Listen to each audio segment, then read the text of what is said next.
This is the VOA Special English Economics Report. Over half the world's people now live in cities. The latest global report on human settlements says the historic change took place last year. The report came out in October from UN Habitat, a United Nations agency. A century ago, fewer than 5% of all people lived in cities. By the middle of this century, it could be 70%, or almost 6.5 billion people. Already, 3/4 of people in developed countries live in cities. Now, most urban population growth is in the developing world. Urbanization can lead to social and economic progress, but also pressure on cities to provide housing and services. The new report says almost 200,000 people move into cities and towns each day. It says worsening inequalities driven by social divisions and differences in wealth could lead to violence unless cities plan better. Another issue is urban sprawl. This is where cities expand into rural areas, sometimes at a much faster rate than urban population growth. Sprawl is common in the United States. Americans move a lot. In a recent study, Art Hall at the University of Kansas found that people are moving away from the major cities to smaller cities.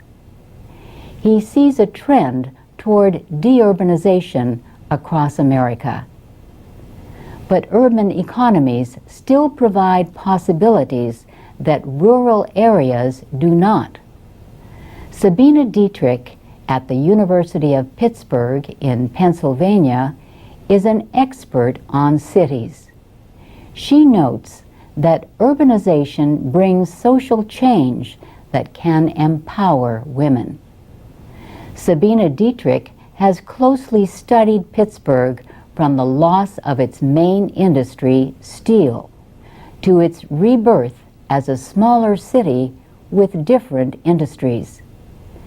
She says the reuse of existing land and spaces and the reinvention of urban life is important if cities are to succeed.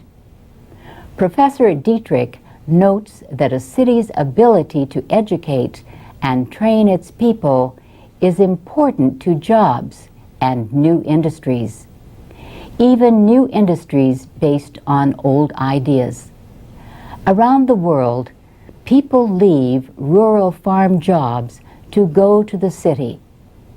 Yet now, there is a growing demand for farm products grown close to the cities where they are used.